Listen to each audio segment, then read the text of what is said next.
शिवाय। मैं Maheshwari spiritual and motivational guidance में आप सबका हार्दिक अभिनंदन करती हूँ। हीलिंग, आप सबको पता है हीलिंग ठीक होना, किसी भी ब्लॉकेज, डिसीज, इश्यूज का ठीक होना।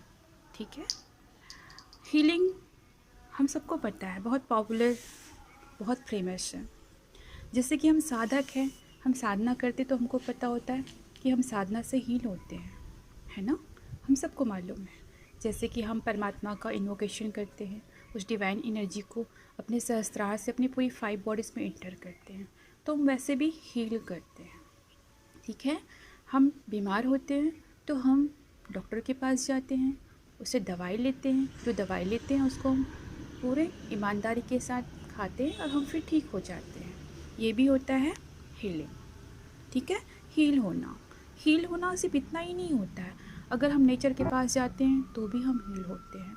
हम कोई ऐसा म्यूज़िक सुनते हैं जो बहुत स्मूथ होता है, जो हमारी हार्ट को टच कर जाता है, उसको भी सुन के हमको हीलिंग महसूस होती है, हील होते हैं हम किसी गुरुद्वारा, मंदिर में जाते हैं तो भी हम हील होते हैं। क्यों? क्योंकि वहाँ पॉजिटिव एनर्जी होता है। जैसे हम पॉजिटिव एनर्जी के ऑरा में आते हैं, वहाँ जाते हैं, हमको सुकून महसूस होता है, हमको पीस महसूस होता है। ठीक है, ये सब हील होना कहलाता है, हीलिंग में ही आता है। यहाँ से हम सबको हीलिंग ही मिलता है।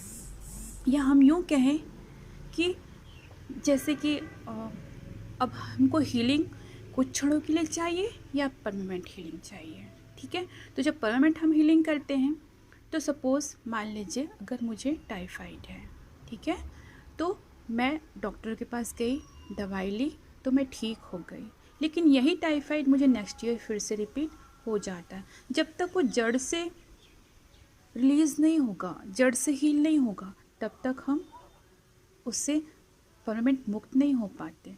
तो हमको अगर उसे परमानेंट क्योर करनी है तो हमको यहाँ पे अपने इनसाइड, अपनी जो 5 बॉडीज़ है, जो एथरिक बॉडीज़ है, वहाँ जो चक्र है, जिस चक्र से रिलेटेड वो डिसीज़ है, उस चक्र में जो नेगेटिव एनर्जी है उसको भी हमको रिलीज़ करना होगा।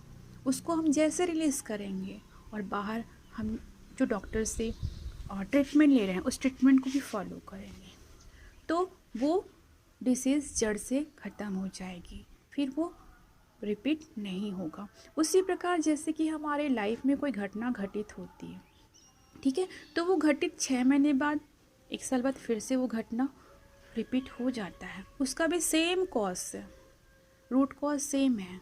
जैसे कि मान लीजिए कि किसी का डाइवोर्स हो गया, ठीक है, तो क्या होता है कि वो उसकी सेकंड मैरिज अगर उसने इसको हील नहीं किया तो फिर से उसका डाइवोर्स हो जाएगा।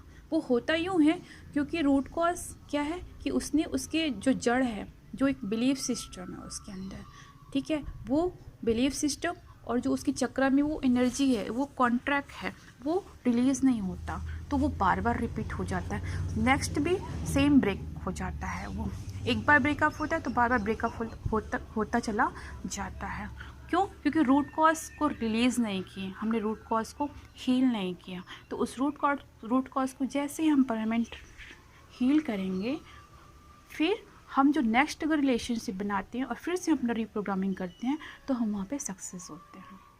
तो ये तो मैंने एक एग्जांपल दिया कि कैसे हमारे जीवन में बार बार एक ही घटना रिपीट होता है। वो इसलिए होता है क्योंकि वो परमानेंट रिलीज नहीं हुआ होता, परमानेंट क्योर नहीं होता, इसलिए।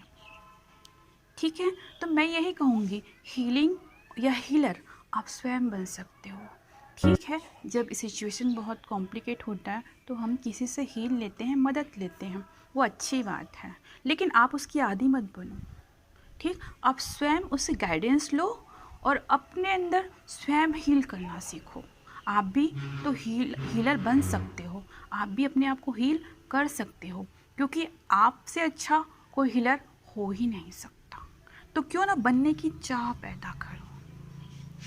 ठीक है, एक चाह पैदा करो, एक चुनाव करो कि हाँ, मैं भी सीखूँगा, मैं भी मेहनत करूँगा और मैं भी हीलर बनूँगा, खुद के लिए, खुद को हील करने के लिए, खुद के डिसीज़ को हील करने के लिए, खुद के ब्लॉकेज इश्यूज़ को हील करने के लिए, XYZ लाइफ में जो भी इंसिडेंट हो रहा है उन सब को हील करने के लिए मैं अपना स्वयं का हीलर बनूंगा, ताकि मैं अपने आप को स्वयं हील कर सकूं।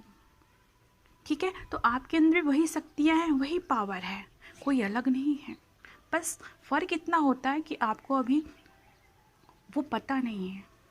ठीक, जिस दिन आप जान जाओगे, मेहनत करोगे, अपने अंदर की आंतरिक शक्तियाँ को जागृत करोगे, आप स्वयं महसूस करोगे, अरे ये तो मैं भी स्वयं कर सकता हूँ।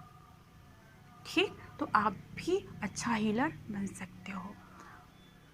मेहनत कीजिए, ठीक है, दृढ़ता से मेहनत कीजिए, अपने लिए मेहनत कीजिए, अपने आप को ट्रांसफॉर्म करने के लिए मेहनत कीजिए, अपने हर इश्यूज़ ब्लॉकेज को हील करने के लिए मेहनत कीजिए और अपने जीवन को ट्रांसफॉर्म कीजिए और एक अच्छा हीलर बनिए। नमः शिवाय।